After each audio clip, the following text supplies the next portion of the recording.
पेश है उत्तर प्रदेश की 10 बड़ी खबरें। यूपी में ट्रैफिक रूल तोड़ा तो एआई तुरंत आपको पकड़ लेगा। दोस्तों, ये हैरानी की बात नहीं बल्कि सच है, क्योंकि यूपी में हर महीने 2000 से ज्यादा लोग सड़क हादसे में अपनी जान गंवा रहे हैं।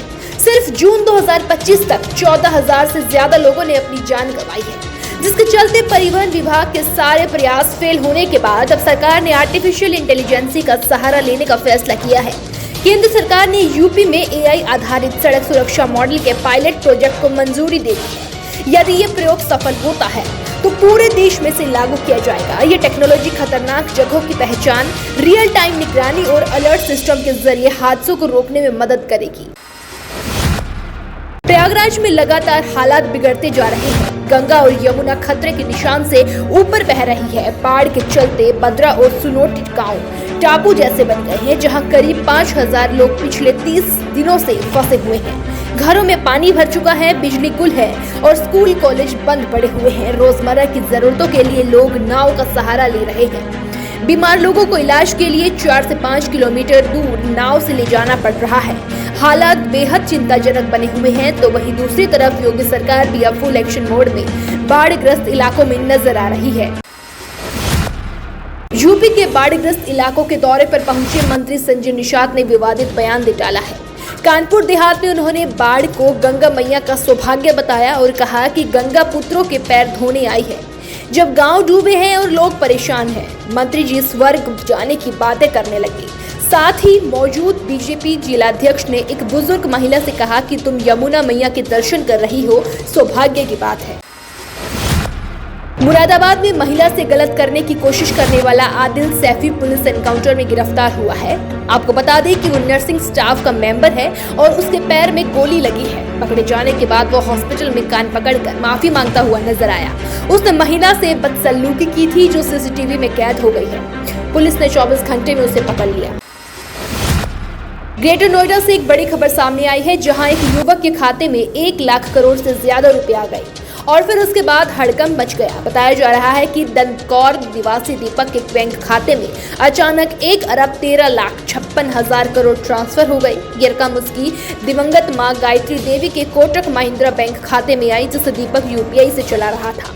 मैसेज मिलने के बाद उसने खाते की जांच की तो होश उड़ गया। इस मामले की जानकारी बैंक ने इनकम टैक्स विभाग को दी, जिसने खाता फ्रीज कर जांच शुरू कर दी है। 36 अंकों की इस राशि को लेकर गांव में चर्चाओं का माहौल है। पैसे की असलियत पता लगाई जा रही है।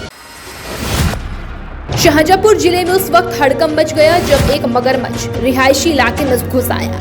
लोगों ने पहले तो डर के मारे शोर मचाया, फिर हिम्मत दिखाकर उसे पकड़ भी लिया। हैरानी की बात यह है कि मगरमच्छ को एक कार में बंद कर दिया गया ताकि किसी को नुकसान न पहुंचे। सूचना मिलने पर वन विभाग की टीम मौके पर पहुंची और सुरक्षित तरीके से मगरमच्छ को रेस्क्यू कर जंगल में छोड़ दिया गया। गनीमत रही कि इस दौरान कोई घायल नहीं हुआ, लेकिन इलाके में दहशत जरूर फैल गई। हापुड़ से बड़ी खबर सामने आई है, जहां एक सरकारी स्कूल की जर्जर इमारत अचानक भरभराकर ढह गई।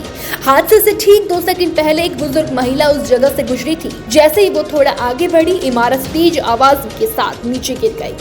गनीमत रही कि उस समय स्कूल में बच्चे या कोई अन्य व्यक्ति मौजूद नहीं था, वरना एक बड़ा हादसा हो सकता था। लोगों का मानना है कि ये किसी चमत्कार से कम नहीं है। घटना ने सरकारी इमारतों की हालत पर सवाल खड़े कर दिए हैं। अब प्रशासन जांच में जुटा हुआ है और इमारत की मरम्मत या हटाने की प्रक्रिया पर विचार हो रहा है। ग्रेटर नोएडा वेस्ट की एम्स ग्रीन एवेन्यू सोसाइटी में लिफ्ट फ्री फॉल की घटनाओं से हड़कंप मच गया है। देर शाम अचानक लिफ्ट ऊपर नीचे झटकों के बाद गिर गई। इससे 2 लोग घायल हो गए हैं। ये लोग ऊपरी मंजिल से ग्राउंड फ्लोर पर आ रहे थे। घटना के बाद गुस्साए निवासियों ने सोसाइटी परिसर में इकट्ठा होकर विरोध किया और पुलिस को बुलाया। लोगों का कहना है कि लिफ्ट से जुड़ी घटनाएं रोज हो रही है, लेकिन प्रशासन और पुलिस कोई मदद नहीं कर रहे। नाउ यूपी के लिए हरी की रिपोर्ट। कन्नौज में एक पति ने पत्नी की नाक काट दी। ये घटना तब हुई जब पत्नी गुड्डी देवी ने उसके साथ घर लौटने से इनकार कर दिया। गुस्से में आरोपी पप्पू ने उसे खेत के पास खींच लिया। जख्मी हालत में गुड्डी को कानपुर रेफर किया गया। पुलिस ने केस दर्ज कर आरोपी की तलाश शुरू कर दी है।